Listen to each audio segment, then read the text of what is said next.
आपको एक ऐसी खबर मिलने वाली है, एक ऐसी सूचना जिसे सुनते ही आपके हृदय में बहुत ज़्यादा खुशी हो जाएगी और आपके जीवन में खुशहाली की एक लहर दौड़ उठेगी, जिसे सुनते ही आप बहुत ज़्यादा खुश हो जाएंगे, झूमने और नाचने लगेंगे। क्योंकि ये खबर ऐसी ही है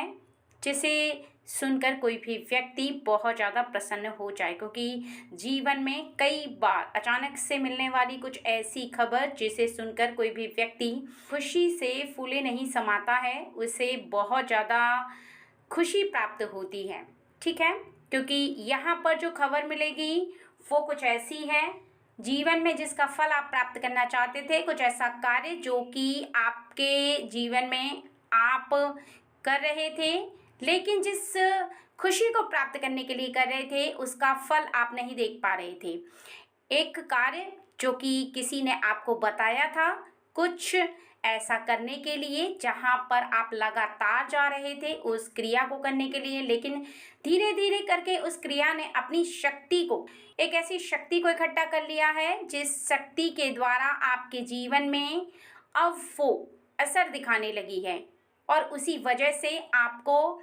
एक बहुत अच्छी सूचना मिलने वाली है। आपने एक ऐसी जगह पर जाकर के कुछ ऐसा कार्य किया है जो कि किसी ने बताया है आपको करने के लिए। वो काफ़ी समय पहले बताया था, आप काफ़ी समय से उस कार्य को करते चले आ रहे हैं, लेकिन अचानक से आपके जीवन में अब आप भारी परिवर्तन देखें, क्योंकि आपकी कुछ ऐसी गलतियां जो कि पहले के समय में आपने कर दी थी और आगे के समय में आपने उन गलतियों को रोक दिया, अपने कर्मों में कुछ बदलाव लेकर आए और उस क्रिया को आप लगातार कर रहे थे, क्योंकि आपने एक बार भी उस कर्म पर रोक नहीं लगाई है और ना ही आपने ब्रेक लिया है, क्योंकि आपको ये पूर्ण रूप से विश्वास था इस कार्य को करने से आपके जीवन में बहुत सारी ऐसी गलतियों की जो कि आप कई बार अनजाने में कर देते हैं, कई बार आपके हाथों से अनजाने में हो जाती हैं,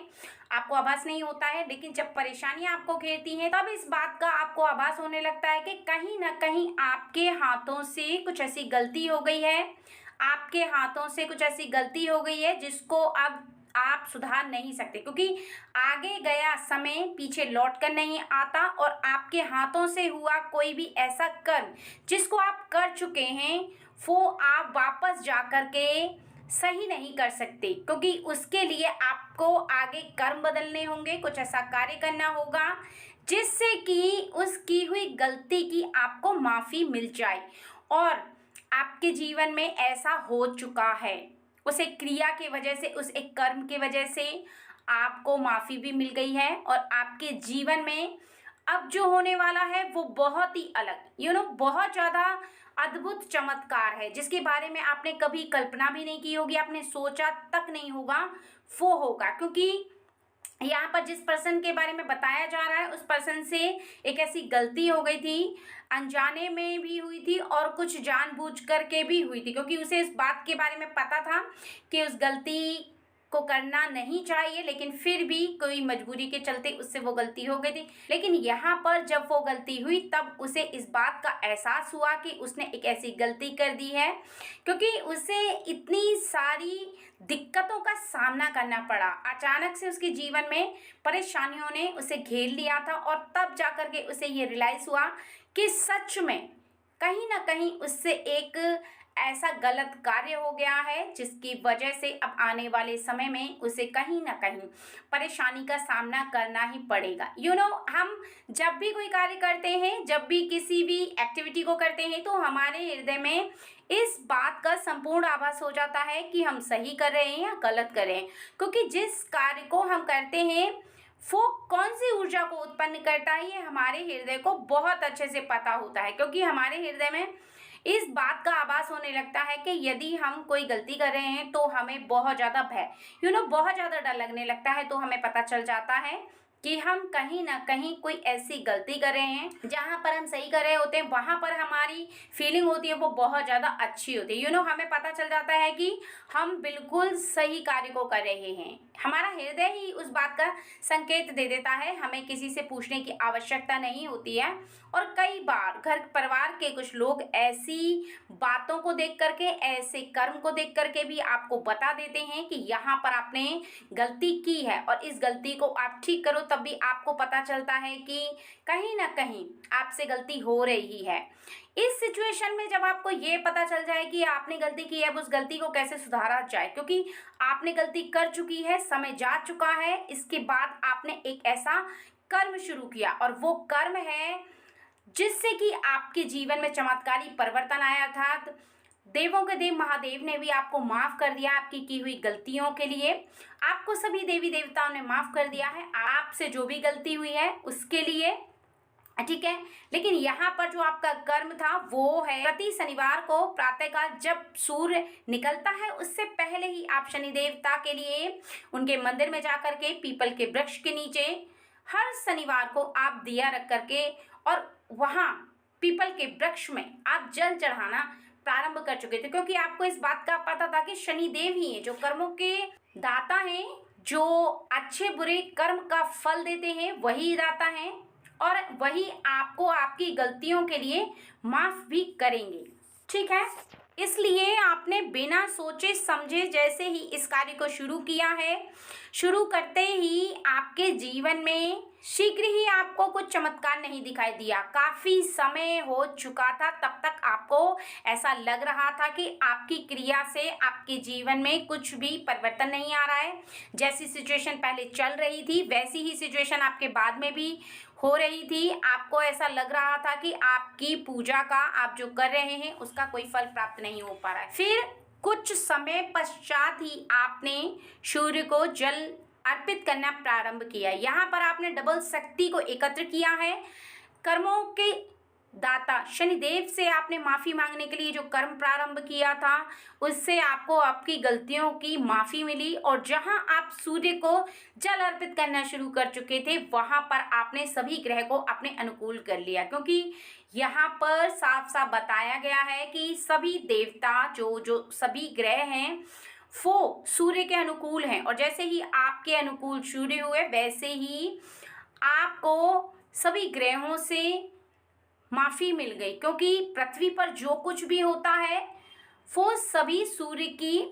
निगाह में होता है। दिन में जो भी आप कार्य करते हैं सूर्य की किरणें आप पर पड़ती हैं, सूर्य के तेज में ही आप कार्य को करते हैं, ठीक है। आपकी जो गलती थी उसकी माफी आपको शनिदेव के द्वारा मिली है और आपका भविष्य जो कि उज्जवल नहीं हो पा रहा था, जो कि कठिनाइयों से गुजर रहा था, जहां पर आप बहुत ज़्यादा शारीरिक पीड़ाओं से गुजर रहे थे, कभी कुछ परेशानी हो जाती थी, कभी कुछ परेशानी हो जाती थी, खारी बीमारी आपको लगी रहती थी, स्वास्थ्य में लगातार गिरावट आ रही थी। आप काफ़ी सारी परेशानियों को देखने के बाद भी बहुत सारा आपने इलाज करवाया लेकिन आपको ज़्यादा आराम नहीं दिखा। लेकिन यहाँ पर जैसे ही आपने सूर्य को जल अर्पित करना प्रारंभ कर दिया तो आपके जीवन में आप बहुत ज़्यादा स्वास्थ्य को लेकर के जो परेशान थे वो अब आप ठीक रहने लगे। आपकी तबीयत में जो गिरावट आ रही थी वो सही रहने लगी, क्योंकि जैसे जैसे आप सूर्य को जल अर्पित कर रहे थे वैसे वैसे आपका सूर्य है वो स्ट्रांग होता जा रहा था। यानी पृथ्वी पर आप जो भी काम करेंगे वो सफल होगा। सूर्य के मजबूत होने से आपके जीवन में सबसे ज़्यादा उसका प्रभाव पड़ेगा। सूर्य की किरणें जब आपके जीवन पर, आपके शरीर पर पड़ती हैं वैसे वैसे आप किसी कार्य को करते हैं तो वो आपके ऊपर बहुत ज़्यादा शुभ होनी चाहिए और यही आपने उनकी शुभ दृष्टि को अपनी ओर आकर्षित किया, ठीक है। और यहाँ पर आपको जब इस बात का आभास हो गया है कि हाँ आपकी जो भी गलतियां थी वो आपको उनकी माफ़ी मिल गई है, क्योंकि आपने उसके साथ साथ कुछ ऐसे कार्यों को करना प्रारंभ कर दिया था जिसकी वजह से आपको इस बात का बहुत अच्छे से रियलाइज हो गया कि अच्छा आपको फील हो रहा था, अच्छा आपका मन था, क्योंकि आपने कुछ ऐसे दान पुण्य भी किए हैं, लोगों की हेल्प भी की है। जहां आपने कुछ ऐसा गलत कार्य कर दिया था, आपसे गलती हो गई थी, वहीं आपने लोगों की मदद करना जब शुरू किया तो आपके हृदय को हृदय को मैंने अभी बताया था कि हृदय को खुद पता चल जाता है जब भी आप कोई गलती करते हैं, अच्छा कर्म करते हैं, क्योंकि आपकी जो फीलिंग है, हृदय में जो विद्यमान ईश्वर की शक्ति है, वो आपको संकेत देती है, आपको बताती है कि आप कहाँ पर सही चल रहे हैं, कहाँ पर गलत कर रहे हैं। तो आपको इस बात का आभास होने लगा कि अब आपके जीवन में उन्नति का वो समय आ गया है, आपका जीवन उन्नति की राह पे चल पड़ा है। आपको आपकी की हुई गलतियों की माफ़ी मिल रही है, क्योंकि शनिदेव ने आपको पीछे की गलतियों को जो आपने की थी उनकी माफ़ी इसलिए दे दी क्योंकि आपने अपने कर्मों के अंदर बदलाव लेकर आप आए और आपको ये विश्वास हो गया कि कहीं ना कहीं आपने जो गलती की थी अब आगे आपको नहीं करनी चाहिए। अगर आपके जीवन में आपको ये बात समझ में आ जाती है कि आपको कहीं ना कहीं कुछ चेंजेस लाने हैं और आप ले आते हैं, तो निश्चित ही आने वाले कुछ समय में, अर्थात 2, 4, 5, 10 दिन, महीने भर, तो आपको कोई भी प्रभाव नहीं दिखाई देता है। लेकिन जैसे जैसे समय गुजरता जाता है वैसे वैसे आप खुली आंखों से प्रत्यक्ष देख सकते हैं कि उसका असर आपके जीवन में दिख रहा है। आपको पता चल रहा है कि आपका जो कर्म है वो आपके जीवन में सबसे ज़्यादा आप पर प्रभाव डाल रहा है। और आपके लिए सबसे ज़्यादा खुशी की बात यह है कि भोलेनाथ जी ने आपके जीवन में आपको एक ऐसा ओहदा प्राप्त कराने का निश्चय कर लिया है, आपको एक ऐसी राह दिखा दी है जिस पर आप धीरे धीरे करके चलना प्रारंभ कर चुके हैं। आपको इस बात का आभास हो चुका है कि इस मार्ग पर चल करके आपको आगे काफ़ी अच्छी मंजिल प्राप्त होगी। इससे आप अपने फ्यूचर को, भविष्य को बहुत उज्जवल बना पाएंगे, क्योंकि आपको एक ऐसा छोटा छोटा सा संकेत प्राप्त होने लगता है जिसमें कि आप इस बात को रियलाइज कर पाते हैं कि जिस पर आप चल पड़े हैं, आपको चलने से पहले ही कुछ लोगों के उदाहरण दिख जाते हैं, कुछ लोगों की ऐसी क्रियाएं दिख जाती हैं, कुछ लोग उस जगह पर पहुंच चुके हैं, उस मुकाम पर पहुंच चुके हैं। आप उनको देख करके इस बात को भली भांति समझते हैं कि हाँ, अगर हम भी चलेंगे तो निश्चित ही हमें भी अपने जीवन में बहुत कुछ प्राप्त होगा। क्योंकि हम जीवन में केवल यही देखते हैं कि कोई भी व्यक्ति जिस कर्म को करता है उसका क्या फल मिलता है, ऐसे हम उदाहरण देखते चले जाते हैं और फिर हम एक ऐसा रास्ता चुनते हैं जहां पर पहुंच करके किसी व्यक्ति ने एक ऐसे मुकाम को हासिल किया हो या एक ऐसी मंजिल को प्राप्त किया हो जिसे देख करके हम अपने हृदय में इस बात का पूर्ण विश्वास कर पाते हैं कि हमारे लिए वो मंजिल सही है, वो रास्ता भले ही मुश्किल हो लेकिन हम उसी पर चलेंगे, क्योंकि हमें थोड़ी सी मुश्किल आएगी, उसमें हमारी ईश्वर की शक्ति हमारा साथ दे रही है। अगर हम ईमानदारी से कार्य कर रहे हैं तो कितना भी मुश्किलों से भरा मार्ग हो हम उसे बहुत आराम से पार कर लें, क्योंकि यहाँ पर बताया जा रहा है कि अब आपका जो समय है वो परिवर्तन होने वाला है, क्योंकि आपने जो भी गलतियाँ की थी वो आपको माफ़ी मिल गई है और आपके जीवन में आप पर भोलेनाथ जी की साक्षात कृपा हो चुकी है। वो आपके सभी जितने भी आपके बिगड़े हुए कार्य हैं उनको धीरे धीरे करके बनाते चले जाएंगे, लेकिन कर्म आपको करना होगा। क्योंकि अगर आप सोचेंगे कि हाथ पे हाथ रख करके बैठे रहें, आप कर्म को ना करें, केवल विश्वास रखें, तो ऐसा भी आपको नहीं करना है। आपको अपना कर्म चुनो, जो कर्म विधाता ने बताया है कि आप कर्म करो उसका आपको फल मिलेगा, तो वो आपको ज़रूर करना है और सोच समझ कर करना है, क्योंकि आपको उसमें ढील नहीं डालनी है, लगातार करना है, आपको ब्रेक नहीं लेना, इस बात का खास ध्यान रखना है। और जो आप कर्म कर रहे थे यहाँ पर शनिदेव जी के मंदिर में जा कर के आप दिया जलाने का, अगर आप अभी तक दिया जला रहे थे तो आगे भी आप इस बात को ध्यान रखें कि इस काम को कंटिन्यू रखें। जहाँ पर आप सूर्य भगवान जी को जल अर्पित कर रहे थे वो भी आप कंटिन्यू रखें, क्योंकि आपका इसमें ज़्यादा समय नहीं जाता है। क्योंकि यहाँ रीडिंग में बताया जा रहा है कि आपके कुछ जो कर्म हैं वो हमेशा आप जीवन पर्यंत करते हैं, तो जीवन पर्यंत आपके जो शक्तियां हैं आप उनको इकट्ठा कर पाते हैं। क्योंकि किसी भी कर्म को करते समय, यानी आप यहाँ पर प्रतिदिन सूर्य को जल अर्पित करें और जैसे जैसे आगे करते जाएंगे और आगे करते जाएंगे और आगे करते जाएंगे तो आपको एक उन्नति, 2 उन्नति, यानी सीढ़ी दर सीढ़ी आप चढ़ते चले जाएंगे। लेकिन उस शक्ति को आपको लगातार इकट्ठा करने के लिए आपको लगातार वो कार्य करते रहना होगा, यानी प्रतिदिन करने से ही आप बहुत ज़्यादा शक्ति को इकट्ठा कर सकते हैं। बहुत ज़्यादा अपने कर्मों को करने के लिए आपको शक्ति चाहिए, वो भी ज़्यादा उस कार्य को आप करते जाएंगे तो आपको शक्ति मिलेगी, आपको एक एनर्जी मिलेगी, एक पावर मिलेगी, जिससे कि आप किसी भी कार्य के लिए ना तो डरेंगे और ना ही झिझकेंगे, ना ही आपको इस बात का आभास होगा कि आप अपने जीवन में बहुत ज़्यादा बहुत ज़्यादा कमजोरी महसूस करें। क्योंकि कई बार जब आप अपने किसी भी कार्य को करते हैं, मुश्किलों का सामना होता है, तो आप बहुत ज़्यादा डिमोटिवेट हो जाते हैं, अंदर से टूटने लगते हैं। आपको ऐसा लगता है कि कोई भी आपका साथ नहीं दे रहा है, कोई भी आपके साथ नहीं है। उस समय आपको ईश्वर की शक्ति इस बात का आभास कराती है, रियलाइज कराती है कि मैं हूँ आपके साथ, आपको किसी के साथ की ज़रूरत नहीं है। यहाँ पर जिसके साथ ईश्वर की शक्ति होती है, भगवान जी साथ में रहते हैं, तो उसे किसी के सहारे की ज़रूरत नहीं होती। क्योंकि वैसे भी जहाँ पर बहुत ज़्यादा ऊंची चढ़ाई चढ़नी होती है, बहुत ज़्यादा उन्नति करनी होती है, बहुत ऊंचे मुकाम को हासिल करना होता है, कोई ऐसा कठिनाई का समय जहाँ पर केवल आपको अकेले ही चलना होता है, आप किसी को साथ लेकर नहीं चल सकते, हाथ पकड़कर नहीं चल सकते। इस बात का आपको खास ध्यान रखना बहुत ज़्यादा ज़रूरी है। अगर आज की रीडिंग आपको मिली है और आपने रीडिंग सुनी है, तो इसका साफ साफ अर्थ यह है कि जीवन में जब भी आपसे कोई गलती हो जाती है, तो कर्मों के दाता शनिदेव से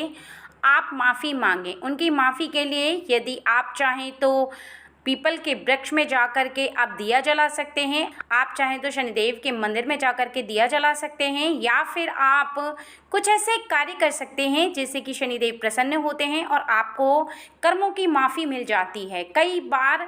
इंसान से कभी भी ऐसी गलतियां होती हैं, कोई ऐसी गलती जिसके वजह से कोई पश्चाताप आपके मन के अंदर विराजमान हो जाता है। आपको ऐसा लगता है कि जीवन में आप बहुत ज़्यादा हताश और परेशान हो गए हैं, परेशानियां आपको बहुत ज़्यादा घेर रही हैं। कोई भी व्यक्ति आपके किसी भी कार्य को बिगाड़ देता है। कभी कभी आपको ऐसा लगता है कि आप बहुत ज़्यादा खुद को कमज़ोर महसूस करें, आपकी जो पावर शक्ति है वो समाप्त हो रही है। कई बार आपके अपने ही आपसे लड़ बैठते हैं, कई बार आपके इर्द गिर्द कुछ ऐसा माहौल क्रिएट हो जाता है जिसमें कि आपको बहुत ज़्यादा बहुत ज़्यादा कष्ट होता है आपके हृदय को। आपको ऐसा लगता है कि आप वहाँ से भाग जाएं, लेकिन आप ऐसा कर नहीं पाते क्योंकि आप दुविधाओं में फंसे रहते हैं, आप परेशानियों में फंसे रहते हैं और आप बार बार उन्हीं बातों को सोच करके परेशान होते। आपका मन बहुत ज़्यादा डिस्टर्ब रहता है, ऐसे में आपका मन काम पर नहीं लगता है। आप उस बात को किसी भी इंसान के साथ शेयर नहीं कर सकते, ठीक है। यहाँ पर आपके लिए साफ साफ बताया जा रहा है कि आपने अपने जीवन में यदि कोई ऐसी गलती कर दी जिसे कि आप किसी और के साथ शेयर नहीं कर सकते हैं, किसी के साथ आप बता नहीं सकते हैं, तो निश्चित ही आप आने वाले समय में शनिदेव से माफ़ी मांगे, शनिदेव के समक्ष जा कर के उनके सामने सब कुछ कबूलें। जो भी आपने किया है, जो गलती हो गई है, जो भी आपसे हुआ है, उसके बारे में आप विस्तार से उनसे बताएं और उनसे माफ़ी मांगे। जैसे ही आप इस कार्य को प्रारंभ करेंगे माफ़ी मांगने के और दिया अर्पित करने के, अर्थात उनके समक्ष जला करके उनसे अपने लिए, अपने जीवन के लिए माफ़ी मांगें और वादा करें कि कभी भी ऐसा कोई कार्य नहीं करेंगे जिससे कि किसी को कोई कष्ट हो या किसी को आपके वजह से कोई परेशानी झेलनी पड़े। तो निश्चित ही शनिदेव आपको माफ़ कर देंगे, क्योंकि आज की ये रीडिंग आपको इसी वजह से मिली है कि जीवन में गलतियां हर इंसान से हो जाती हैं, लेकिन इंसान को आगे के समय में उन गलतियों को रोक लेना चाहिए और की माफ़ी भी लेनी चाहिए। क्योंकि अनजाने में हुई गलतियों की अगर आप एहसास करते हैं, आपको ऐसा लगता है कि आपकी इन गलतियों की वजह से आपके जीवन में परेशानी आ रही है, कोई व्यक्ति बैठे बिठाए आपको परेशान करता है, आपको ऐसा लगता है कि जो भी काम करते हैं वो बिखर जाता है, जो भी काम करते हैं वो विफल हो जाता है, परेशानी एक ख़त्म नहीं होती तो दूसरी आके आपके सामने खड़ी हो जाती है। अर्थात आपका मन बार बार चीख चीख कर कहता है कि आपकी गलती की वजह से आपके जीवन में परेशानी जो बनी हुई है वो इसी वजह से नहीं जा रही है कि देवताओं की शक्ति आपको इस बात का आभास करा रही है कि आपको दंड दिया जा रहा है, आपको ये दंड भोगना होगा। आपकी गलती की वजह से ये परेशानी आपके समक्ष आ रही है। ऐसा अगर कभी भी आभास होता है तो आपको ये कार्य जो बताया गया है रीडिंग में वो कार्य करना है। और ध्यान रखना है कि आगे के समय में कभी भी आप किसी भी व्यक्ति के समक्ष कुछ ऐसी गलत विचारधारा भी उत्पन्न ना करें जिससे कि आपका जीवन एक अंधेरे में जाना प्रारंभ कर दे। आपके मन के अंदर अगर बोझ उत्पन्न होने लगेगा, आपके मन के अंदर बोझ आएगा,